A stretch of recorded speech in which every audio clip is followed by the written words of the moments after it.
أعوذ بالله من الشيطان الرجيم بسم الله الرحمن الرحيم الله ولي الذين آمنوا يخرجهم من الظلمات إلى النور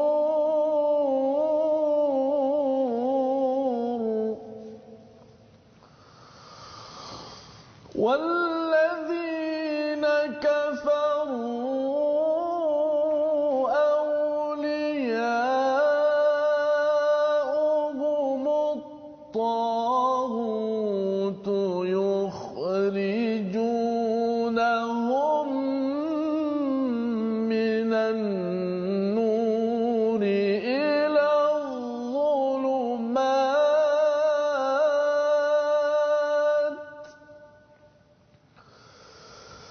أولئك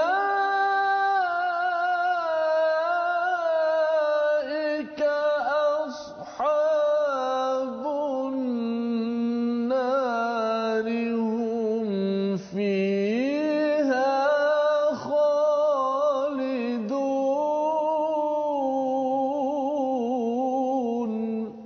صدق الله. Ada berita sedih yang melanda kepada dunia yang perlu kita faham dalam ayat ini. Ikuti My Quran Time episod kali ini.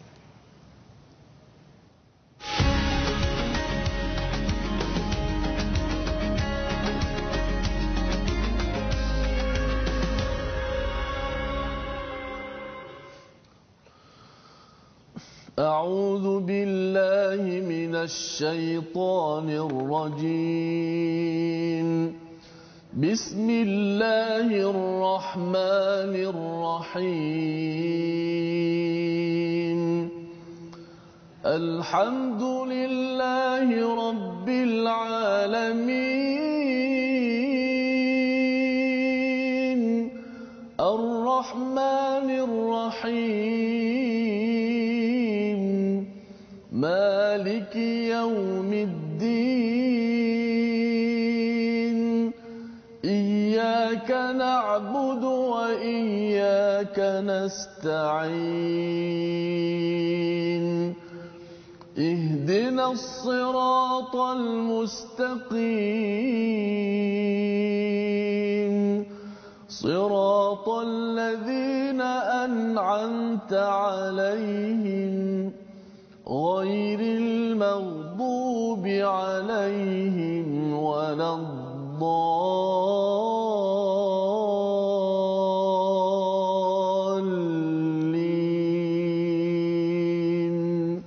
آمين. Amin ya rabbal alamin. Assalamualaikum warahmatullahi wabarakatuh. Alhamdulillah wassalatu wassalamu ala Rasulillah wa ala alihi wa man walah. Syada la ilaha illallah, syada Muhammadan abduhu wa rasuluh. Allahumma salli ala sayidina Muhammad wa ala alihi wa sahbihi ajma'in. Amma ba'du. Apa khabar tuan-tuan dan puan yang mati Allah sekalian? Saya mendoakan pada tuan-tuan yang berada di rumah bersama adik-adik yang berada di depan kaca TV, tuan-tuan yang berada di pejabat, berada dalam keadaan yang penuh tabah dalam kegawatan apa sahaja yang berlaku dalam dunia ini. Kita menerima berita tentang satu letupan di Beirut yang memberi berita sedih kepada kita sebagai seorang insan. Apatah lagi kita ingin agar keimanan ini tersebar di seluruh dunia dan kerosakan terpelihara. Inilah yang kita inginkan, yang kita doakan pada hari ini, dan insya-Allah pada hari ini kita akan meneruskan.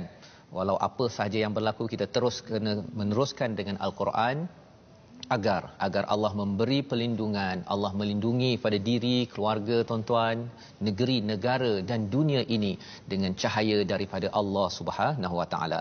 Sebelum kita teruskan dengan Ustaz Tirmizi, apa khabar Ustaz?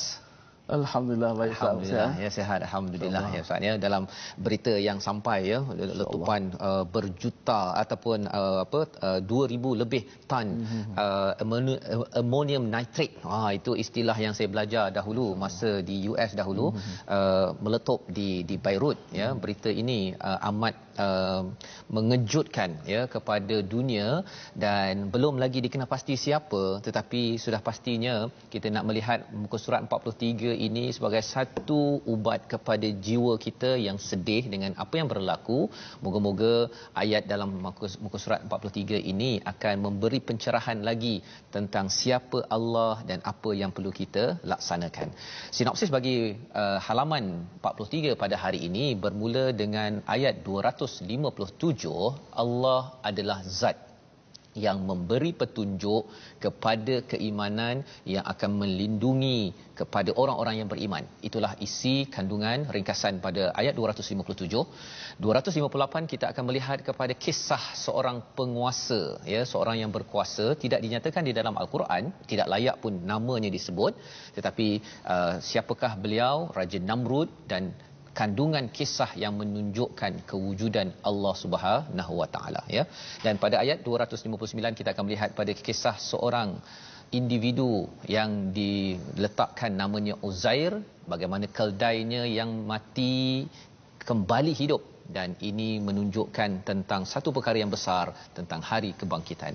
Mari sama-sama kita mulakan dahulu Ustaz dengan ayat 257 258 bersama tuan-tuan yang ada di depan kaca TV, yang berada di Facebook. Jangan lupa untuk share, kongsikan. Kita harapkan seluruh dunia dapat menyaksikan ayat-ayat ini dibacakan dengan penuh cantik, dengan penuh merdu, untuk diambil pelajaran agar rakan-rakan kita di Lubnan, di Beirut sana, mereka tetap juga masih bersabar dan terus diberikan hidayah oleh Allah Subhanahu Wa Taala. Dipersilakan Ustaz. Baik, terima kasih kepada Ustaz Fazrul, penonton-penonton, sahabat-sahabat My Quran Time. Alhamdulillah.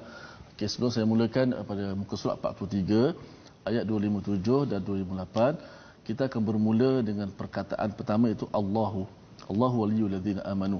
Sebelum kita dah belajar tentang hukum isti'azah, membaca ta'awudz ketika membaca al-Quran, iaitu bila kita nak memulakan baca al-Quran, kita disunatkan dan diperintahkan untuk baca ta'awudz, iaitu a'udzubillahi minasyaitonirrajim. Ketika permulaan saja. Kemudian basmalah pula, hukum baca basmalah, kita ikut kaedah umumnya baca basmalahnya ialah setiap awal surah kita baca basmalah. Okey, sekarang kita nak bincang tentang basmalah ketika di pertengahan surah. Ketika di pertengahan surah, kita boleh pilih. Boleh pilih, maksud dia antum mukhayyar, maksud dia boleh pilih sama ada nak baca ataupun tak baca. Tak baca pun boleh, memadai, kerana dia di tengah surah. Seperti hari ini di tengah surah. Kalau nak baca pun boleh, tidak ada masalah. So, ulama beri satu kita panduan ataupun cara yang aula, ia lebih juga termasuk dalam adab yang baik. Kita tengok kita nak mulakan tu kalimah mana. Kalau kalimah yang kita nak mulakan kata-kata iblis, umpama waqala asyaitanu lamma, iblis berkata, itu sesuai kita baca a'udzubillahi minasyaitonirrajim, yang dhamma yang terakhir, perkataan yang terakhir disebut ialah syaitan yang direjam. Sesuailah dengan perkataan sebab tu, dan iblis berkata. Ayat Quran tapi di atas lisan mereka. Tapi kalau ayat Al-Quran yang mula dengan Allahu, macam semalam Allahu la ilaha illahul hayyul qayyum, ataupun dhamma yang menunjukkan pada Allah huwallazi khalaqakum, dialah yang menciptakan, itu untuk aulanya, yang afdalnya kata para ulama seperti Dr. Aiman Suwaid hafizahullah yang masih hidup, ulama tajwid sekarang, dia kata aulalah kita baca basmalah, bismillahirrahmanirrahim, dengan nama Allah yang Maha Pemurah lagi Maha Mengasihani. Kemudian ayat yang seterusnya kita mulakan kena dengan yang terakhir yang disebut tentang Ar-Rahman Ar-Rahim. So ayat hari ini kita juga baca auzubillah dan basmalah. Mungkin ada penonton tanya, kenapa Ustaz Mizi ada baca auzubillah, ada yang baca basmalah, ada yang tak baca basmalah. Hari ini saya terangkan sedikit yang boleh kita jadikan panduan insya-Allah. Okey. Dua ayat kita akan baca. A'udzu billahi minasy syaithanir rajim. Bismillahirrahmanirrahim. Allahu waliyyul ladzina amanu yukhrijuhum minadh dhulumati ilan nur wal ladzina kafaru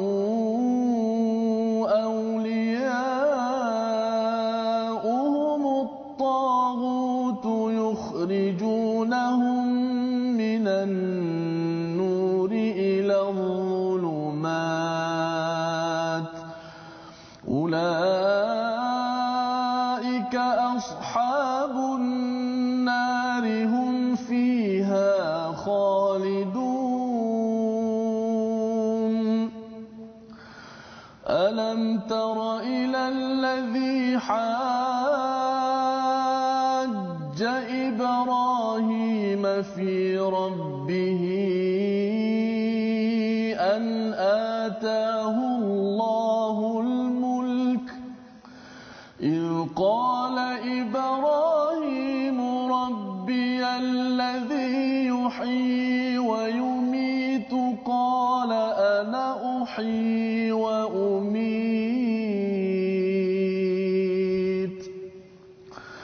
قال إبراهيم فإن الله يأتي بالشمس من المشرق فأت بها من المغرب فبهت الذي كفر والله لا يهدي القوم الظالمين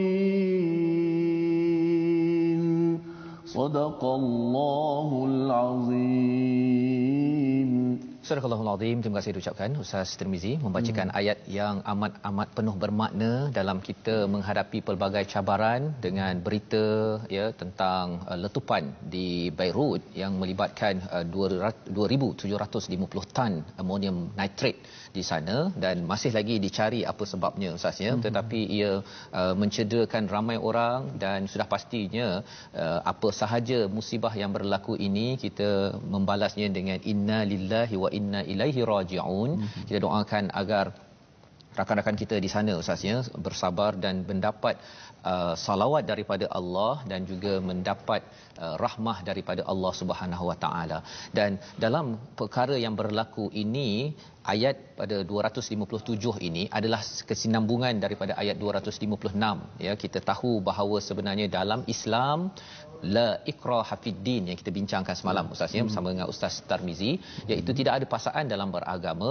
Jadi orang Islam tidak mungkin akan paksa orang bukan Islam masuk Islam, satu, dan yang keduanya tidak akan membuat perkara-perkara yang bersifat teroris, bersifat meletupkan orang. Itu bukanlah panduan daripada agama ini ya, kerana kita ini perlu letupkan orang agar orang masuk agama Islam. Itu bukan idea daripada agama ini. Dan kalau ada yang katanya beragama Islam tetapi berbuat demikian, itu bukan panduan daripada Al-Quran ya. Dan lebih itu Allah nyatakan pada ayat 257, Allah pelindung orang-orang yang beriman, dia mengeluarkan mereka daripada kegelapan kepada cahaya ya. Allah ini sebagai wali, ada dua istilah Ustaz ya. Di hujung surah Al-Baqarah nanti kita akan bertemu dengan istilah maulana. Okay. Ya, wali dan maulana. Dia dua-dua ada kaitan. Tapi wali ini maksudnya adalah pelindung ya. Kalau maulana ini adalah yang melindungi dan akan membuat tindakan melindungi. Apa maksud bezanya? Kalau wali ini dia mungkinlah kalau katakan saya Ustaznya, saya ini wali kepada anak saya. Saya melindungi anak saya, tetapi bukan setiap masa saya ini sebagai pelindung. Ada masa saya melindungi, kalau saya sibuk macam ni, saya mungkin tak sempat nak melindungi anak saya. Saya masih wali. Maksud ada beza wali disebut pada Allah dengan pada ayah tadi. Ya, okay. Jadi bila katakan pada ayah, saya sebagai wali, saya ni nak ada perasaan nak melindungi ya. Tetapi saya mungkin tidak dapat melindungi 24 jam. Dia kalau 24 jam itu Allah. Maulana. Ya. Jadi bila Allah ini dari segi nak melindungi memang Allah ini sifatnya nak melindungi kepada semua orang beriman, kerana orang-orang ini sentiasa menyerah kepada Allah SWT. Dan dalam masa yang sama Allah ini adalah maulana. Setiap masa Allah akan buat apa sahaja untuk melindungi kepada orang Islam. Jadi apa yang berlaku di dunia Ustaz ya, sama ada di Palestin, ada di Beirut ataupun di mana sahaja, selagi namanya orang beriman, Allah itu maulana. Allah melindungi. Tapi ada yang kata, tapi kalau katakan ada yang meninggal, kalau meninggal orang yang beriman insya-Allah ke syurga ustaz ya. Kalau dia masih hidup, moga-moga Allah juga lindungi untuk segera sembuh dan akhirnya dapat menyebarkan keamanan, tapi bukan dengan dibalas dengan letupan demi letupan ya. Jadi ini adalah Allah waliyul ladzina amanu yukhrijuhum minadh dhulumati ilan nur. Bagi tuan-tuan yang berada di rumah, perkataan yang Allah gunakan di sini adalah daripada zulumat. Itu adalah plural ya, jamak daripada perkataan zum, iaitu zulumat itu dalam bentuk plural tetapi nur itu dalam bentuk singular ataupun mufrad ustaz ya. Jadi dia macam mengapa kegelapan banyak, nur satu. Rupa-rupanya bila bercakap tentang Islam, bercakap tentang Quran, cahaya Quran ni satu je ustaz. Tetapi kegelapan ini ada banyak lapis. Ada banyak lapis ya. Maksudnya kalau orang bukan Islam, dia mungkin ateis, tidak percaya pada Tuhan, syirik, ataupun dia mungkin tidak beragama Islam. Itu satu kegelapan, beberapa lapis itu. Tetapi bila kita sudah beragama Islam pun juga ustaz ya, kita ada kegelapan kita. Kegelapan kita mungkin kezaliman yang ada, contohnya hasad pada orang lain ya, ataupun kita rasa bahawa kita ini malas untuk berbuat sesuatu, ataupun kita rasa bahawa kita ini ada sifat tamak dalam hidup kita. Itu juga semua adalah kegelapan. Malah kalau kita lihat dalam tubuh badan kita pun, kegelapan itu mungkin kadang-kadang mata kita ini membuat sesuatu yang zulm ya, iaitu contohnya mata tak digunakan ke arah kebaikan. Telinga, mungkin mata okey tapi telinga suka pula dengar perkara-perkara yang sia-sia. Itu semua adalah kegelapan demi kegelapan. Maka apa yang Allah buat sebagai wali, Allah akan melindungi kita dari masa ke semasa, keluarkan daripada semua kegelapan itu kepada nur. Tetapi kalau orang kafir, kalau ustaz cakap tadi Allah mula kan, perkataan pertama Allah, tapi kalau orang yang kufur, dia punya wali dia adalah tagut. Tapi Allah letak paling hujung kali. Tak layak diletakkan paling awal ya. Pasal apa? Kau hina. Kan lebih kurang begitu. Bila lokasi diletakkan hujung pun dia lebih kurang beginilah ustaz ya, kalau bagi ucapan. Kalau nama Fazrul Ismail letak paling awal, wah itu kira kan. Tapi kalau letak hujung tu penghargaan sah. Kalau dia hujung tu maknanya kurang sikit. Apatah lagi kalau boleh tak nak sebut kan, kalau boleh tak nak sebut. Jadi di sini Allah menyatakan orang kufur, kafir ini pelindung mereka adalah tagut. Kita dah belajar sebelum ini, tagut ini siapa? Iaitu sesiapa sahaja yang ada kuasa yang ingin menjauhkan manusia daripada Allah Subhanahu taala. Salah satunya ideanya suka menakutkan orang ya, berbuat sesuatu kerosakan. Itu yang dia buat. Dan apakah yang dia buat? Dia kalau boleh dia nampak orang baca Quran, orang beriman pada Allah, memperjuangkan keadilan, nur, dia nak bawa kepada kegelapan-kegelapan yang ada. Ulaika ashabun nar hum fiha khalidun. Ayat ini sebagai satu terapi kepada kita, terutama dalam berita yang ada sekarang ustaz ya. Kita yakin bahawa kalau orang pegang kepada Al-Quran, dia tidak akan membuat letupan sedahsyat itu ya. Dia tak mungkin secara tak sengaja ustaz ya. Tapi kita doakan yang terbaik kepada orang beriman. Apatah lagi Allah mengingatkan satu kisah Nabi Ibrahim pada ayat 258. Apa Allah cakap? Tidakkah kamu memerhatikan orang yang berdebat dengan Ibrahim? Kat sini dah menyatakan bahawa orang itu berkuasa ustaz ya. Tapi nama dia pun tak disebutkan. Ya, ulama menyatakan ini adalah Raja Namrud. Kaedah dalam Al-Quran ni kalau nama itu tidak diucapkan, maksudnya kaedah itu ataupun karakter itu mungkin akan berulang lagi selepas ini. Jadi ada orang yang berkuasa, dia berhujah, dan hajah ini yang kita belajar maksudnya berhujah kalau boleh nak knock down kepada Nabi Ibrahim. Dia nak hancurkan Nabi Ibrahim dengan hujah je. Fi rabbihi an atahullahul mulk. Dia ada kuasa.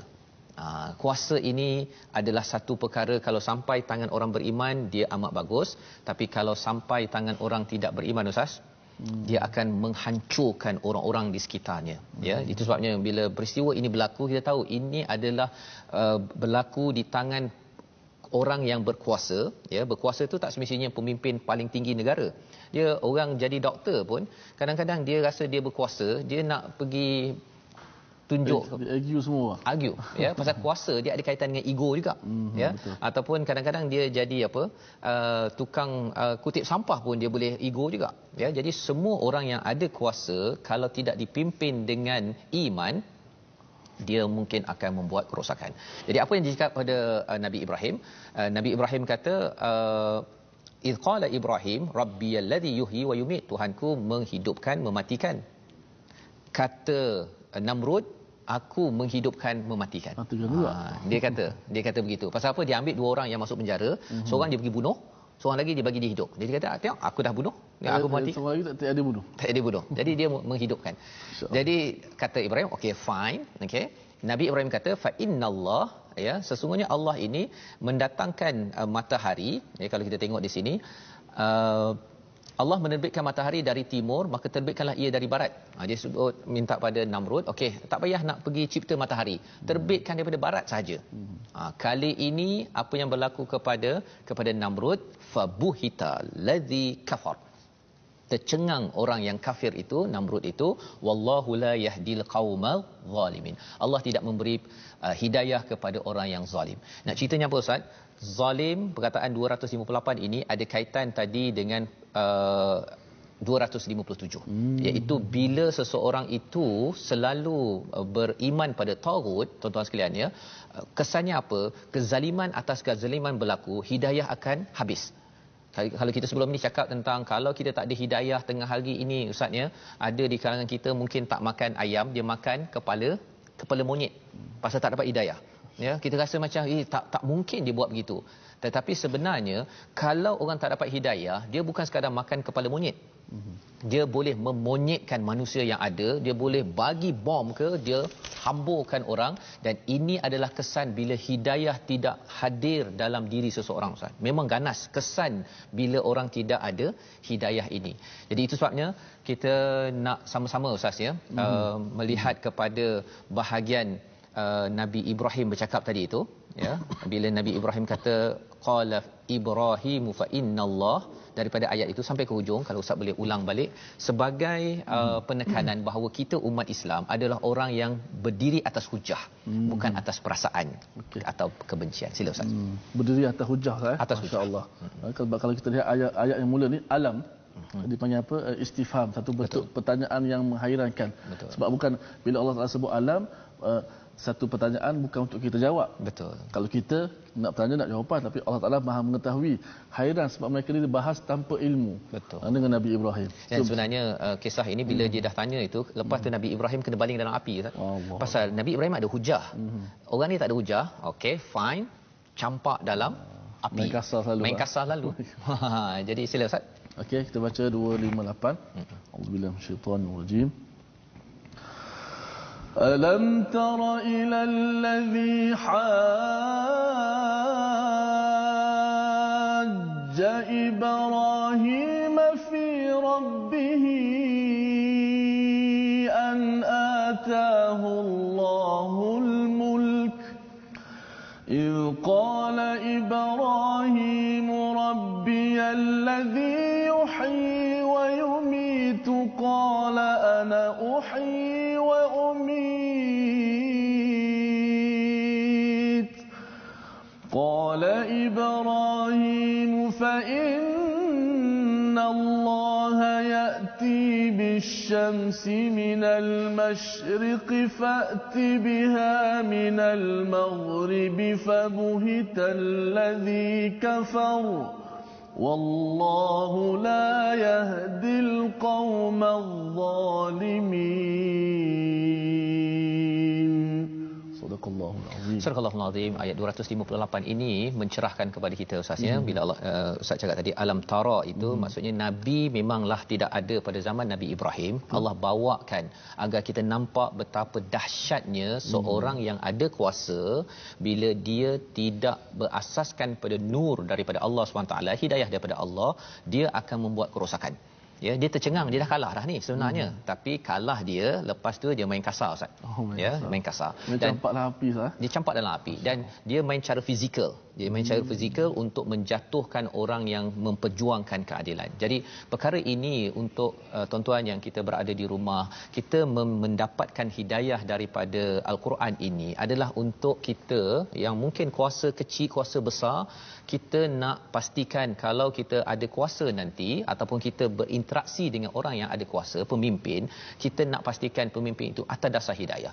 Bila atas dasar hidayah, maka dia jadi seperti Nabi Ibrahim yang memperjuangkan orang-orang di sekitarnya, bukan melanyak ataupun merosakkan orang-orang di sekitarnya. Membawa kita kepada perkataan kita pada hari ini, iaitu perkataan, mari sama-sama kita perhatikan, wali ataupun waliya, yang bermaksud pelindung ataupun penolong. Berulang 232 kali di dalam Al-Quran. Maksud wali ini bukan sekadar kawan biasa-biasa, Ustaz, ya. Bukan yang biasa-biasa. Kalau kawan makan minum itu kita tak gelar wali, ya. Ini kawan yang betul-betul bila kita ada masalah kita mengadu, yang rapat, ya. betul, Ustaz. Yang rapat. Ketika senang, ketika susah. Ya, jadi wali yang paling pasti adalah Allah. Ketika senang, Allah akan bantu kita. Ketika susah, kita pun akan dibantu Allah. Syaratnya apa? Senang susah kita mesti jadikan perkataan Allah Al-Quran ini sebagai BFF, sebagai best friend forever. Jadi itulah yang penting kita beri perhatian, dan moga-moga pada dua ayat ini akan memberi semangat kepada kita. Kita mungkin tak boleh nak buat apa, Ustaz, ya, kalau bercakap tentang nak tegur pemimpin ke apa sebagai banyak sangat, tetapi sebenarnya bila Quran sampai, dia boleh membuat transformasi. Ya, itulah yang mentransformasikan Abu Sufyan pada zaman Rasulullah. Abu Sufyan ni ganas betul ni dekat Mekah, ya. Dia terlibat dengan perang Badar. Tapi bila sudah Fathu Mekah, bila dah masuk pembukaan Mekah, dia kembali kepada Islam. Inilah Abu Sufyan yang memperjuangkan orang-orang B40, ya, orang-orang miskin, orang-orang yang dia pernah lanyak dahulu, tapi bila masuk Islam, dia memberi sumbangan kepada dunia. Harapnya kita menyambung kembali selepas ini My Quran Time, baca faham amal, insya-Allah. Kembali kita dalam My Quran Time, baca faham amal. Pada hari ini kita sama-sama, ya, melihat kepada ayat 257, 258 sebentar tadi, tuan-tuan sekalian, dan ayat 259 yang ada ini kita akan baca setengah muka surat, ada kaitan juga dalam peristiwa yang berlaku sekarang di Beirut. Mari sama-sama kita saksikan.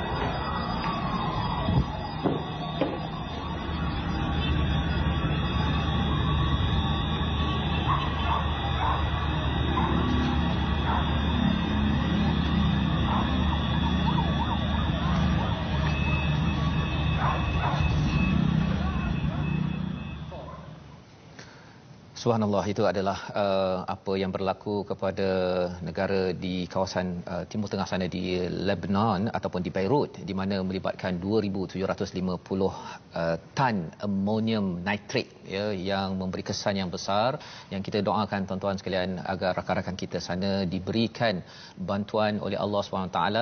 Dan bila kita melihat perkara sebentar tadi itu, runtuhnya bangunan-bangunan yang ada, ya, dia akan melibatkan banyak kesan-kesan sampingan pada orang di sana. Rupa-rupanya ia juga pernah berlaku suatu masa dahulu apabila dilalui satu kawasan oleh seorang insan pada ayat 259. Jom sama-sama kita baca, tapi sebelum itu kita nak bersama dengan tajwid Ustaz Tirmizi. Silakan. Insya-Allah. Hasbunallah wa ni'mal wakil. Tidak ada apa yang saya mampu katakan. Ada peristiwa yang begitu menyayat hati kita semua. Hasbunallah, cukuplah Allah Ta'ala sebagai penolong kita dan akan lindung kita, insya-Allah. Allahu waliyul ladzina amanu, insya-Allah. Baik, saya nak jemput kepada semua sahabat-sahabat Al-Quran seperti biasa kepada platform rasmi kita. Kita ada Facebook Sahabat Al-Quran My #Quran Time dan ada My #Quran Time. Juga boleh tonton di YouTube My #Quran Time Official, dan boleh juga melalui di Instagram iaitu My Quran Time Official. Sama-sama kita bertemu di sana, insya-Allah. Baik, kita nak beralih seketika untuk segmen tajwid. yang mana pada hari ini kita akan membicarakan tentang satu lagi makhraj khas, iaitu disebut sebagai al-jawf. Apa al-jawf ni? Al-jawf bermaksud ruang udara antara tekak hingga ke mulut, antara tekak hingga ke mulut. Okey. Al-jawf ni satu makhraj, satu tempat keluar yang mana suaranya ini yashmalu, dia meliputi daripada kerongkong kita ni, keluar daripada kerongkong kita sampai ke rongga mulut. Rongga kerongkong sampai ke rongga mulut. Ruang itu disebut sebagai al-jawf.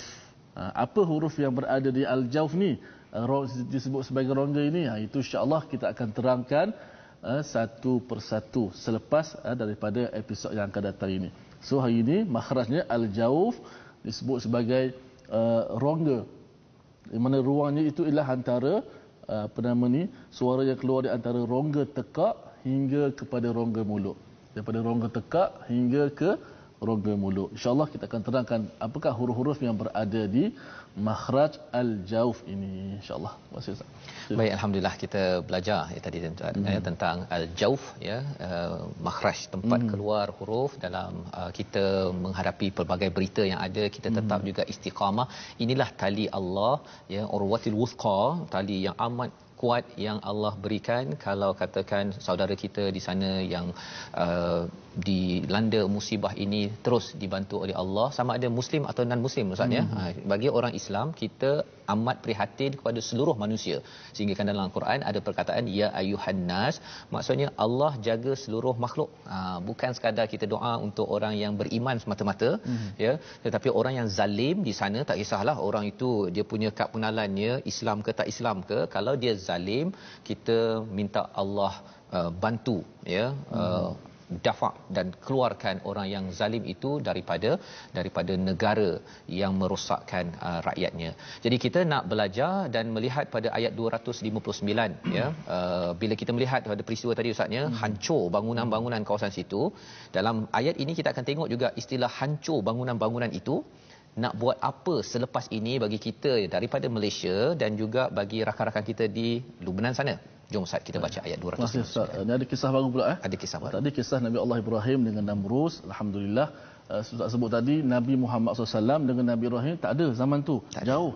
Okey, tapi Allah tetap menceritakan kisah Nabi Allah Ibrahim ni kepada Nabi Muhammad SAW dan juga kepada kita semua. Sehingga kata para ulama, alam tara, tidakkah kamu melihatnya? Betul. Kata para ulama tafsir dan Ibnu Katsir, memang Nabi melihat kisah itu. Nabi melihat dengan matanya, tapi melihat dengan mata hati. Kerana mata hati ini lebih hebat daripada mata kepala kita. Sama-sama kita lihat kisah yang seterusnya, supaya apa? Kita dapat ambil pengajaran. Walaupun kisah ini dah lama semua, tapi kita tetap mengambil kisah. Kerana kisah ni kalau kita tidak endah, maka dia hanya tinggal kisah semata-mata. Dan itu sebabnya tadi kita bawakan klip video tadi tu, Ustaz, sebenarnya kita tak berada di sana, tapi kita dinampakkan.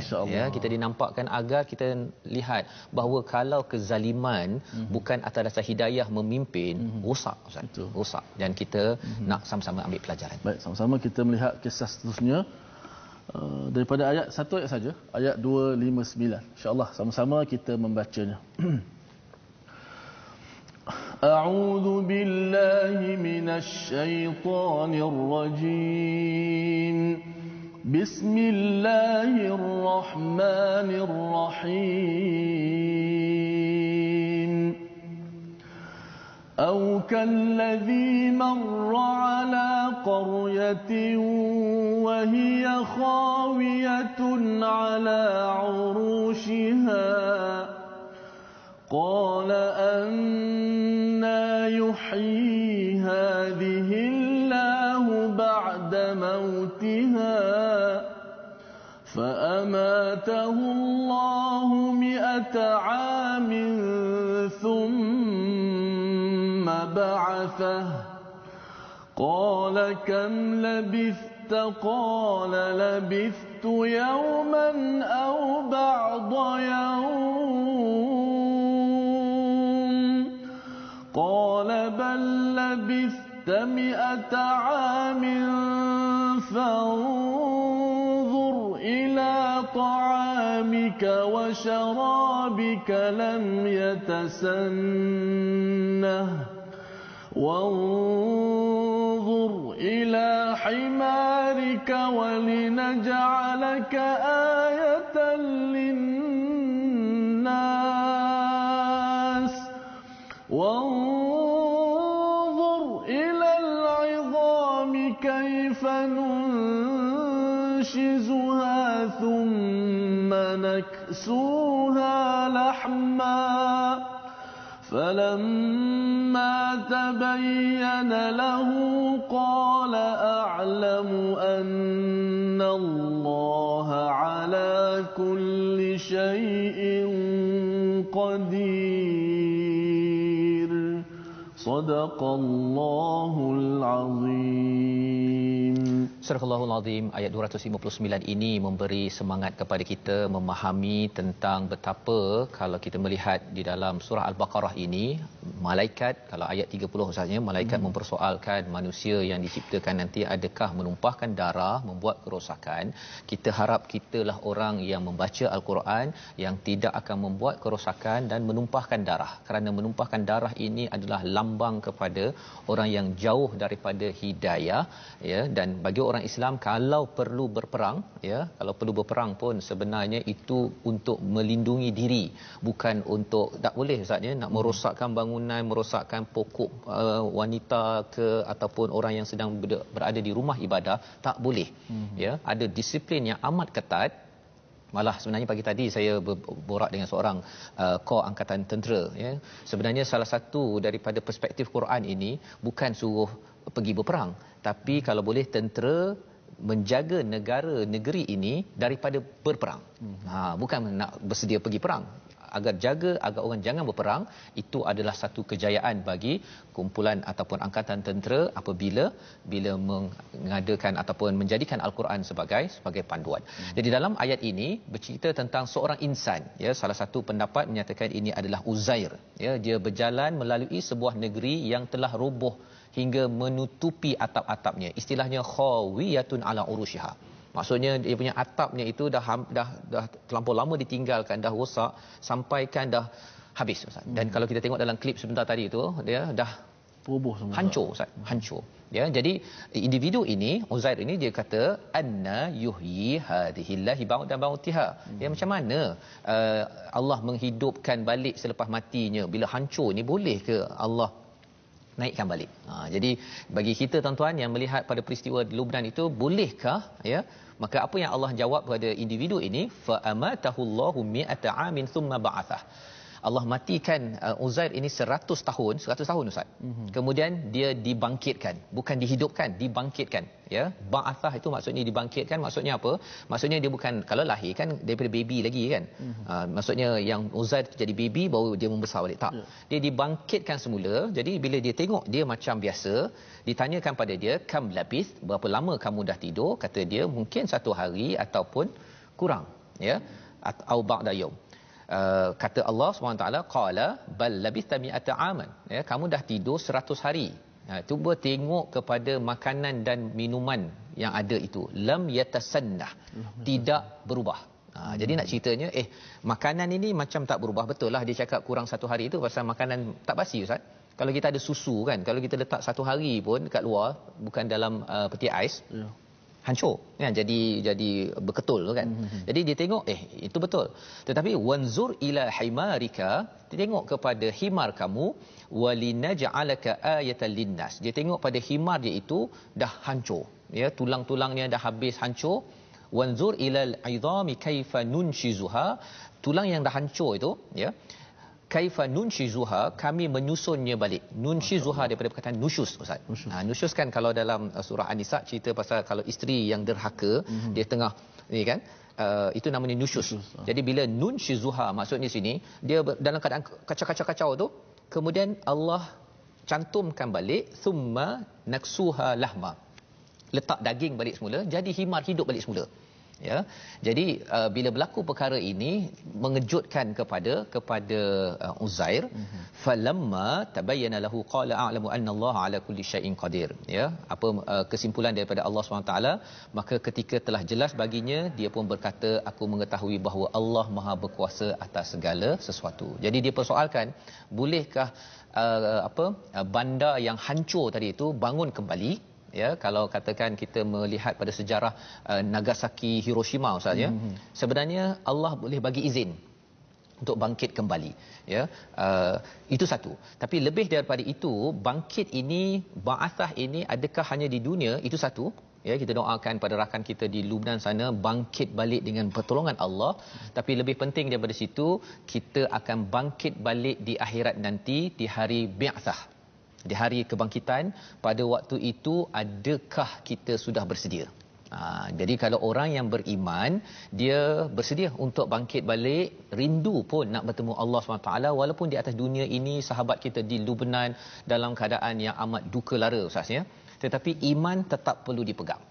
Dan bagi kita yang berada boleh membaca Al-Quran ini, kita kena pegang betul-betul, kena pastikan orang-orang yang berkuasa, tuan-tuan yang berkuasa jadi pemimpin dalam rumah, luar rumah, ya, tidak jadi seperti Namrud tadi ustaz, ya, pada ayat 258, ya, di mana Namrud ini dia berhujah nak menyatakan saya ni hebat, dan bila dia dah kalah, dia pergi serang orang yang betul. Ya, dan itu bukan kaedah orang-orang yang beriman. Orang beriman macam Nabi Ibrahim, bila dia berhujah kalah, lepas tu dia terus lagi bercakap lagi, terus lagi bergantung kepada siapa? Kepada Allah, kerana bercakap tentang wali tadi ustaz, ya. Allah mengeluarkan daripada kegelapan pada nur. Nur Allah ni tak macam nur kita, cahaya lampu ataupun TV tuan-tuan. Ya, kalau katakan saya ada ni, ini pointer ustaz, ya, pointer. Dia ada, saya letak kertas kat sini. Kalau saya tekan pointer infrared ni, ada cahaya. Ada cahaya tak? Tahulah keluar ke kat TV. Lampu, okay. Cahaya. Lampu ada cahaya, ya, warna merah ni. Tetapi kalau cahaya ini dekat kertas nampak? Nampak, ya? Ada gerak-gerak ni. Okey, nampak ke? Okey. Tapi kalau saya letak cahaya ini dekat TV kat belakang ni, ya, tak nampak ustaz. Ya. Cahaya ni tak nampak. Pasal apa? Cahaya infrared ini dia tak power, tak kuat macam cahaya dekat belakang. Dan kalau dalam hidup kita ini, kita ada cahaya ilmu kita, kita belajar, ada ijazah master, PhD, kita rasa kita dah ada cahaya. Tetapi bila kita baca Quran, cahaya daripada Al-Quran ini dia akan makan kepada segala idea-idea kita yang tak semestinya terbukti benar, yang perlu pimpinan daripada Allah Subhanahu Wa Taala. Jadi tuan-tuan puan-puan dimati Allah sekalian, harapnya dengan kita membaca daripada halaman 43 ini, sambungan daripada halaman 42 ada ayat kursi ustaz, ya. Allah la ilaha illa huwal hayyul qayyum, Allah Maha menghidupkan. Allah bawakan bukti pada kisah Nabi Ibrahim, Allah Maha menghidupkan, Allah Maha meneguhkan, menjaga.